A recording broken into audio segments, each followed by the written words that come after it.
Hello and welcome back to another game of Beyond All Reason. Today we're back on Supreme Isthmus, in case you can't tell, and we're going to be going over what I would deem to be a fantastic game, with a few cheeky little sort of insights. So for the red team captain, you've got K-Corp with the Cortex commander. He's going to be heading up the GOC. And then the ally of his to the right, good luck, with Armada and the pond. And on the front line, you've got Akula going Cortex, and followed up by Blossom going Armada. Now, Blossom I have featured on the channel recently. He's actually got a fantastic air build where he actually goes Armada and he uses Liches. Would highly recommend checking that out. It is a very enjoyable build. Divine Evil on the Geo spot.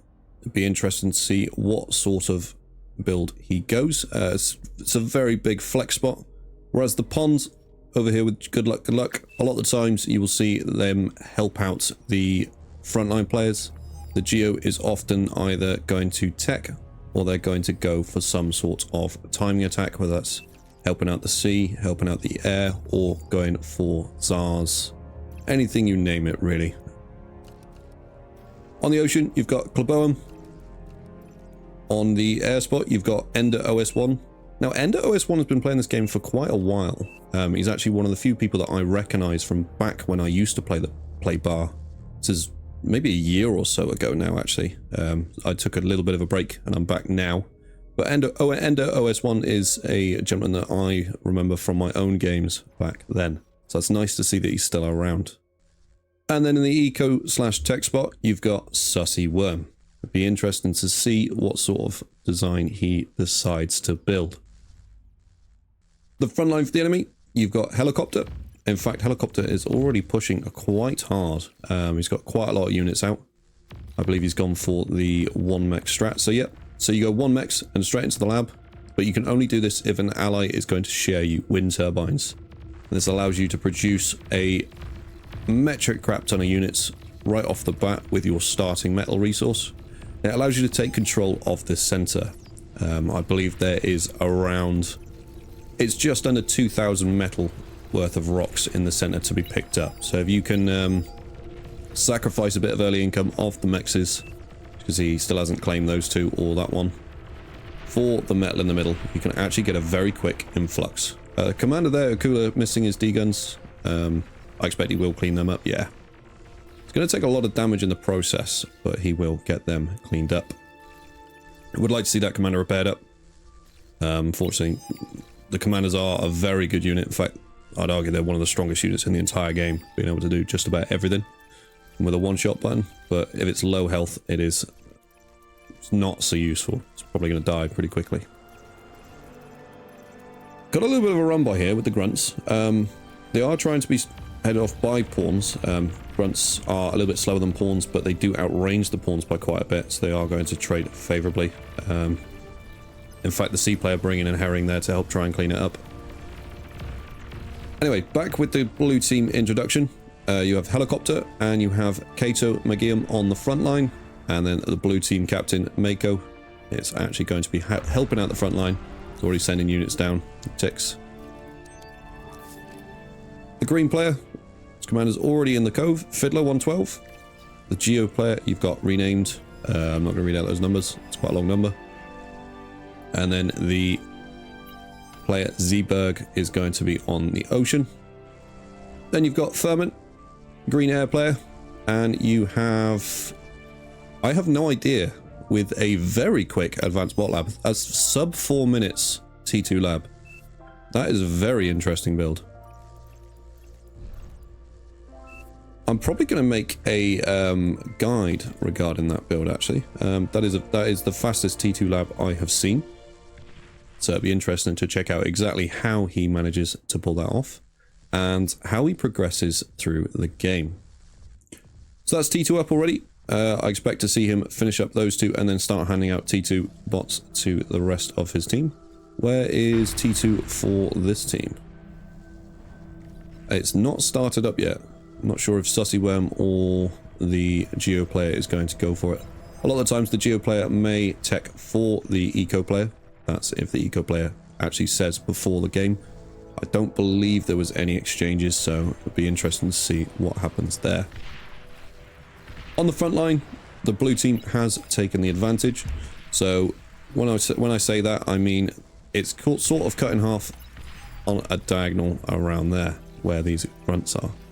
So if you manage to take a little bit over that, then you do get access to 2 mexes of 4.3, which is a phenomenal position to be in. It's just a lot more metal, especially when these get upgraded. They're going to provide a lot of resources for their team. An agitator coming up. I'm not a big fan of this. I mean, I have been swayed in the past by a few people on Reddit that they can be useful, but placed a little bit further back so that these rocket bots can't come up and just destroy it. Thugs on the front line actually dealing quite a bit of damage. They do have a little bit more range than the grunts, so they can come in and poke the rocket bots. Can also be repaired up, so they've got quite a bit of health. Got a few herrings coming down here. I don't see them getting too much done. They might snipe a metal extractor. Maybe go up here and take these metal extractors as well. But the dragon's teeth are coming up. As for the islands, they've both been claimed by the sea players. That tends to be the norm. So a lot of the times what you'll see is, in fact, the T2's just come up before the Geo. I believe Sussy Worm is just going to eco straight off it. Yep, it's going to go for wind. So as I was saying, a lot of the times the air player at the start will transfer transports to both sea players, so the red player and the yellow player in this case. The red player allows him to transport his commander over here to actually get the shipyard up in the cove, which is a little bit more of a defensible position, provides him access to 2 more mexes as well. But the yellow player, it allows him to go over and take these 2 mexes here. And that's simply to even out the playing field, because when you spawn in the Geo, you do have access to the regular 3 mexes and the one there, but you also get 2 extra down here, as well as the Geo as well. So that just helps to offset the metal difference. The blue player on the front line has brought his commander in. He's taking a little bit of damage, unfortunately. Hopefully he will get that repaired back up and get back stuck in. Unfortunately, the red player has been unpressured, so he's allowed to bring his ships down. The destroyer, it's got quite a lot of range, as you can see from that red line. He's actually in range of the commander, but I don't believe he has vision. You can see it on radar, but he does not have perfect vision. So unless you've got perfect vision, i.e. line of sight on the commander, or you've got the T2 buildings that allow you to pinpoint, I think they're pinpointers. A lot of the times these shots will actually miss the target because it's a little bit off-centered. So if I put the camera on there, as soon as I press this, see the commander appears there rather than there. So that's one thing to take into account. Purple commander was walking up. He's actually going to take those. I would expect to see him try to build a light laser tower just up there. That's one very good way of denying the geothermal power plant. In fact, if you are on the geo spot, I would recommend when you take the power plant to produce 2 light laser towers of your own, just to stop the enemy from putting those up. The yellow player putting quite a bit of pressure on Fiddler here, keeping him sort of stuck in the cove. Submarines coming in, that's relatively nice. You've got both commanders up here. That's something that I would recommend if you are playing Navy. Always have your commander in with your units. At any point you could potentially com-bomb this and win the sea. Alternatively, you can use it to repair your ships up because they have quite a lot of health, or use it to reclaim. The red player is pushed up quite a bit here, putting the purple player under quite a bit of pressure. And in fact, if we take a look back at the eco players, fusion reactor coming up. It's actually quite a fast fusion as well. It's a relatively nice build actually from I have no idea here. 26 OS, very clean build. So I would be very much interested to take a look at that after the game. Whereas Sussy Worm is going straight into an Aphis. In fact, he's transferring his commander, I believe, to the front line to give them a hand there. Whereas the purple player is sneaking in here. Honestly, getting the commander in, it is dangerous, but if you can get the commander in to about here and then com-bomb, you can actually take out all of this, which is going to be a massive blow. Especially getting the constructors as well, because that will prevent him from rebuilding too quickly.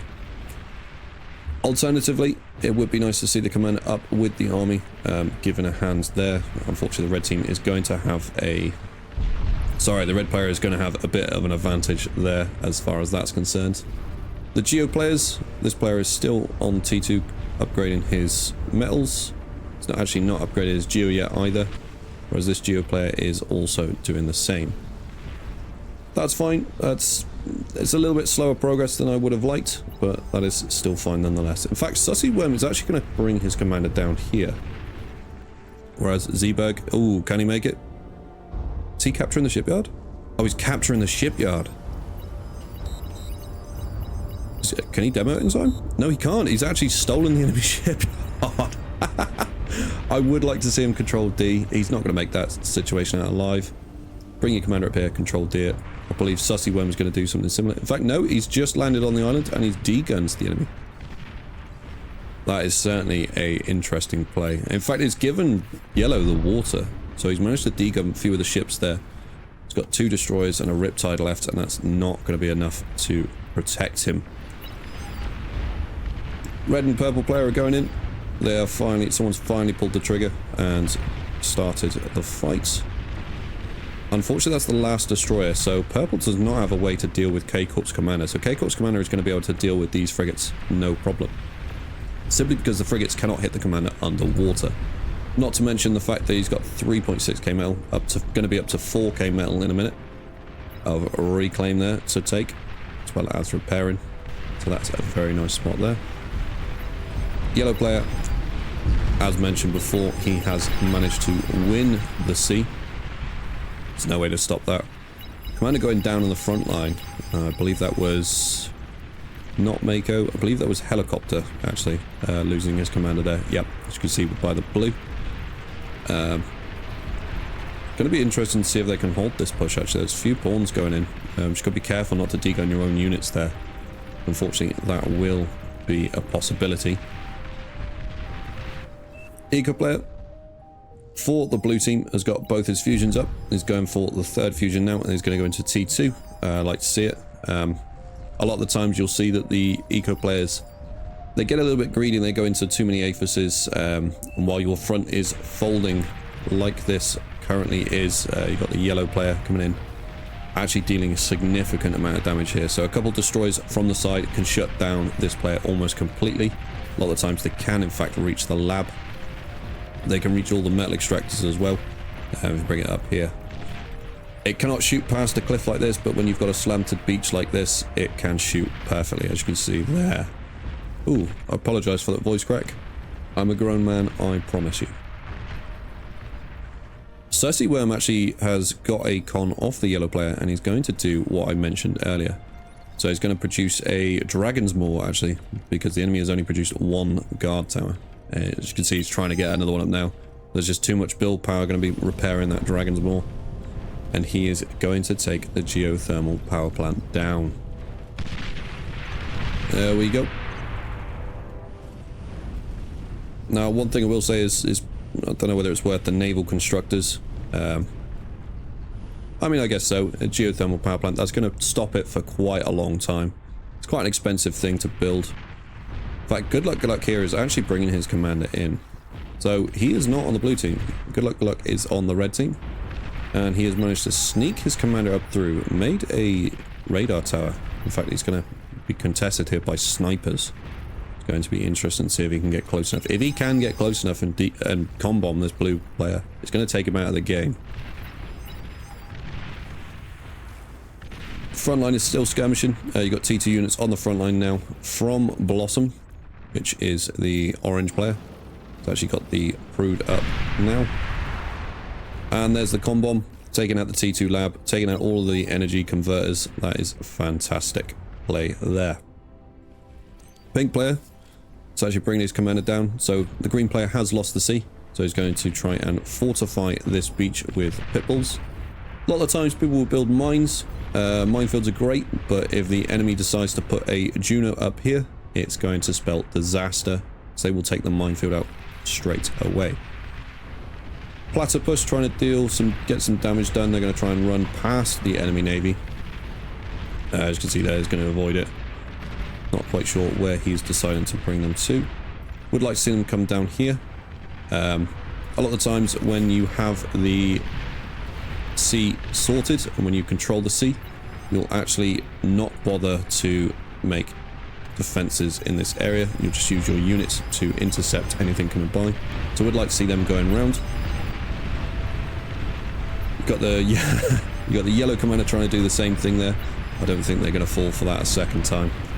Mako is a very high skilled player, so expect to see him deal with that. As for the eco for Sussy Worm, he's got his 2 Aphis up. He's just going to continue ecoing, I believe. He's actually putting down a metal storage there. Not quite sure why. When it comes to high rank games like this, there is an argument to be made not to be building metal storages. It is different. Ooh, bit of a bombing run there. I believe the dark red player, or brown player, sorry, managing to get some bombs off. I don't believe he managed to get any bombs off though, so I think it was just fighters coming in to test the waters. Apologise for missing that.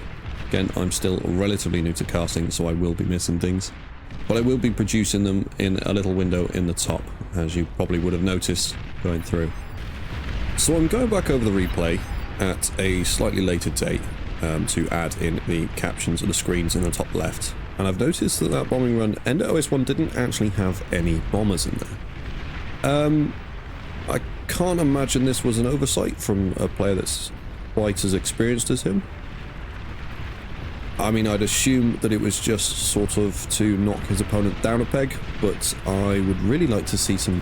I really would have liked to send some bombers in this composition. Simply because he did break through. I think maybe he was expecting there to be more fighters from his opponent, but his opponent is not quite ecoed and built as many as him. But just want to clarify, there was no damage dealt to any of the bases, unfortunately. It's a missed opportunity. Anyway, back to the video. Agitator, absolutely terrible. Please don't build these here when you're going to be doing that. Unfortunately, they just don't put out the damage and they get destroyed way too easily, especially from the naval position. Sussy Worm coming in. Not quite sure what he's going to try and do here. I expect him to try and cloak. These pitbulls do a lot of damage, so you do need to be very careful with your comm on there. The front line, we've got a few T2 vehicles coming in, but unfortunately the red player has won the sea, so I expect to see him going up to T2 or going to produce a amphibious lab. So a lot of the times, if it's a relatively early win, you'll have salamanders coming out and they can do a significant amount of damage coming through here, or even coming through here. As far as the air goes, it looks to me like the brown player has got a significant advantage. He's got 2 fusions up. He's actually reclaimed his air lab to go into more... My apologies, he's got 3 fusions up. So he's reclaimed his air lab. It's gone into more economy. He's going to go back into it now, so he can produce fighters at a faster number. Little bit of an APM stall here with the platypus. I'd like to see them be pushed through. In fact, they have been noticed. There we go. It's a lovely radar position up here. Mausers on the front line, putting in the hurt. It's just rockets, plasma rounds, artillery everywhere. Spy bots on the front line, actually. That's fantastic. There. Lovely clip. So the spy bots, in case you don't know, they're the invisible bots that you can build from T2. They're the Ghost. I believe Cortex has a very similar one for vehicles, a little gremlin. But the spy bot, it's invisible, so you can actually walk it up, but if you control D, it actually explodes with a small EMP. You can do a significant amount of damage. In fact, they're very good for stopping marauder pushes. So when marauders, say, come in from the ocean here, actually detonate a spy bot there, and it will stop the marauders in their tracks. Sussy Worm, is he capturing as well? There's so much stealing going on. What's going on? Sussy Worm stealing defenses there. I mean, I don't think it's going to do a whole lot because there are too many defenses. I mean, unless he goes around and actually steals all of the defenses. Radar tower coming down. That's not going to be enough, unfortunately. It's not going to be enough for you to see the commander. You're going to have to either walk up close enough to him, as you can see what he's trying to do with the construction bot. Not close enough. Ooh, he's not quite got him. Or alternatively, into tier 2, you have the tracers. There we go. And that allows him to track the units that are invisible. So the transition is up to T2. In fact, he's also built an aircraft lab on the shore as well. It's going to be using some of the con turrets. In fact, I believe he's oh, okay. So he's used the transport to move the con turrets back to help upgrade his metal. It's a very late upgrade, 19 minutes. Often like to see them being upgraded much quicker. Sussy Worm still up to his antics, stealing his enemy's economy. It's going to get blown up straight away, but I suppose he can do it while he's invisible. Whereas degunning does reveal your cloak. Massive air battle here. He's going to go in. And I believe the brown player here, Ender OS1, is going to have that with no problem. In fact, the green player trying to come around and take out the bombers. He didn't quite get it, unfortunately. It's a very close air battle, actually. But just enough. And fantastic bombing run there. Going to deal significant damage to the green player. I believe the dark green player is going to be able to take these bombers out before they do any more damage, unfortunately. Well, I suppose fortunately for the blue team. In fact, we've got more orders coming out. Now, the more orders are coming out from, I have no idea. It's gone up to 2 aphyses now, so he's got a respectable economy. You compare that to Sussy Worm is actually on 5 aphis. So he has got a fantastic economy. Got the messengers coming out now for the yellow player. So a lot of the times what you'll do is when you go into T2, in fact, there we go, the Juno. Oh, it's blocked by the thing. That's why I say you need to build the Juno out here to get rid of any of the minefields. As I was saying, what was I saying? I was saying something about yellow. Yep, the messenger ship. So a lot of times, ooh, he's going to lose his comm there, unfortunately, to the fiends. A few fiends produced from that T2 lab before it got bombed. I'm managing to catch out the comm there. So yes, the yellow transition. So he transitioned into a T2 lab. A lot of times you'll see an amphibious transition first. But a lot of times what you'll do is you'll produce the T2 construction ship to get all the metal upgraded, as well as a few pathfinders to get them upgraded a little bit quicker. And then you'll go into a messenger to shut down the Geo or deal plenty of damage to this player. There we go. There's the spy bots that I was talking about. So Blossom there had a few spy bots on the side, detonated them to disable those marauders that were trying to run by, allows his commander to walk up and degun them. In fact, you've got a few bombers coming in to deal with that one last one. You've got to be very careful of friendly fire there. Ooh, please don't bomb your allies' base. That's something that can happen quite a bit if you're not careful.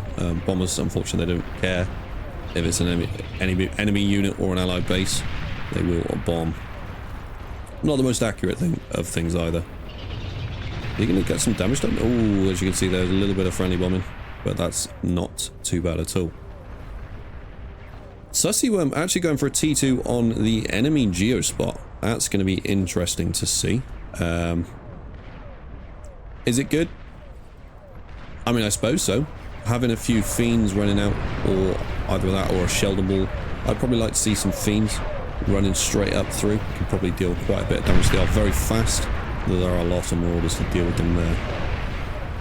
I believe that was a comm going down in the center there. Need to be careful with these air, actually. I understand that you want to try and help the front line with your bombers, but the T2 air units are going to make short work of these. Which, I believe they might have been bombed or shot down already. No, there's a few there. In fact, there's one. There's one flak truck dealing all of that damage. Red player just taking out the Geo with the messengers, as I mentioned. On the yellow side, the messenger would often be used to take out this Geo and then start dealing damage to this player and maybe even kill the rest of this player off. On the other sea, you're going to be using it to take out this geo, and then you can use it to take out this player. In fact, I believe he's just used it to take out the T2 of this player. It's quite a hefty blow. He's going to be using it to take out the rest of the ocean player. In fact, he's managed to make platypuses and actually catch them off guard. Where are his battleships? His battleships are down here, trying to deal a bit more damage to the front line. These platypuses actually caught the messengers without their escort. Would definitely like to see a bit more coming out, although there is a big marauder push coming down here. Meanwhile, on the other side, the fiends have pushed down, but they have been encountered by fiends themselves. He got spybots? Yes, he has got a spybot ready. The Spectre, I believe, is the Cortex version, actually, not the Gremlin. Ooh, it got Control D, Control D. There we go, he's got some now. Is he going to be able to get the rest, though? I don't believe there's any more spybots in here. There's one more there. Is it going to be able to come down? It needs to come down. It needs to come down and cut the marauders off. Otherwise, the marauders are going to get the damage in. Marauders are going to continue coming through. Unfortunately, the spybot actually not able to catch up to them. That's a lovely formation, actually. I wonder if that was made with the blueprints. I'd assume so. Very pleasing to the eye. Fortunately, the marauders are going to come down. The construction bots are actually going to try and reclaim them. I don't know whether they're going to be able to do it on time. No, he does lose the Aphis. In fact, Blossom is going to be very upset about that. That's quite a bit of damage. Ooh, they're going to make it to the Geo. They're going to do some serious amount of damage to the Geo there. They do. That is an absolute massive run by Marauders. Not quite endgaming. Not quite game ending, but a massive amount of damage nonetheless. I do apologise for the scrolling just then. I notice I do that a lot. I'll randomly scroll in, and then out, and then in, and then out for no reason whatsoever. So I do apologise for that. I will try and catch it as much as I can. Lovely D-guns from K-Corp there. I would like to see him walk into the base and just control D. Unfortunately, this is a one-way trip. There is no way that he's going to be able to do. He's going to continue D-gunning, but I would like to see him walk in. The platypus, not too many of them left. Would like to see them maybe come down and through here, although it is quite difficult. Platypus in lower numbers can't really do a massive amount of damage. In fact, you've got the fiends up here from Sussy where... Sussy Worm, not pink? My apologies, Blossom. Looks like Sussy Worm has actually left the game. Not quite sure why. I believe he's winning. It's a bit of an odd development. Nonetheless, Blossom now with the fiends actually going to do quite a bit of damage. Would like to see him push them up and through. But having said that, there isn't really too much. I mean, both sides have sustained quite a lot of damage. But again, this red team has got both Cs, which can make things very, very difficult. In fact, the fiends coming in from all angles here, going to take out the green player. Don't really see him being able to do too much. Those marauders that were up here were the ones that crashed down into this part of the map. In fact, some of them are even being rezzed here. Gonna send his own marauders back. Green has got quite a few fighters up, so I would like to see maybe a bombing run to maybe turn the tides. The light green player has been completely destroyed. Sorry, the dark green player has got quite a few fighters up and bombers. Would like to see him go for a bombing run. Potentially try and get some damage done, maybe even game-ending damage, although it's unlikely if he's going to go in from the front. In fact, yes. So you've got the orange player actually transitioning into air himself with the T2 air lab there, just to prevent the green player from dealing any damage. The front line has calmed down drastically. You've got the yellow player here. I would like to see the yellow player maybe start aiming for some of this. Does he actually see it? He does not. Okay, so I would like to see him potentially even... You can bring a construction up to here, and you can actually build a radar up there, which is relatively useful. There's no jammers over there. No, I lied to you. There is a long-range jammer there. Right, never mind. Carry on. Is that going to be GG? And that is going to be GG. The blue team actually called it. Was it a bit of a premature GG? I don't think so, to be honest with you. I think they were falling behind so much that I really don't think it would have mattered. I don't see them falling their way back.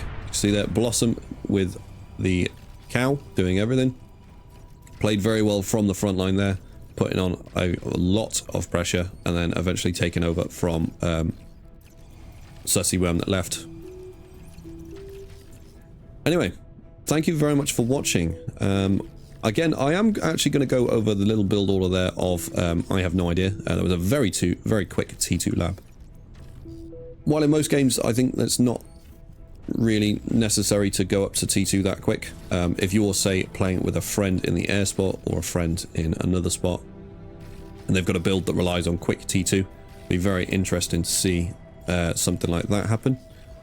As for metal used, you've got the 2 eco players. In fact, Sussy Worm actually taking over right at the last second and then unfortunately leaving. And then you can see there where Blossom took it over, all of the eco at the back. As far as energy used, you can see there Sussy Worm right the way up, as well as I have no idea actually, not too far behind, metal produced, again, it's going to be a very similar story. You've got the eco players on the top end. I'm not quite sure which player this is. I believe it's the air player. I am slightly colorblind, so in act, what I cannot see the difference between that blue and that blue. I very much struggle with colors that are very close together. It might be the red player. I'm not 100% sure, but obviously you should be able to see it for yourself. Energy produced, again, is going to be a very similar story. I think a lot of the times with the graphs, because you're on Supreme Isthmus, it's going to be relatively the same story, unless somebody does something crazy, such as the red Geo player, completely taking over the sea and producing a massive amount of economy. But on other maps, it can be much different. Anyway, thank you very much for watching, and I shall see you in the next one.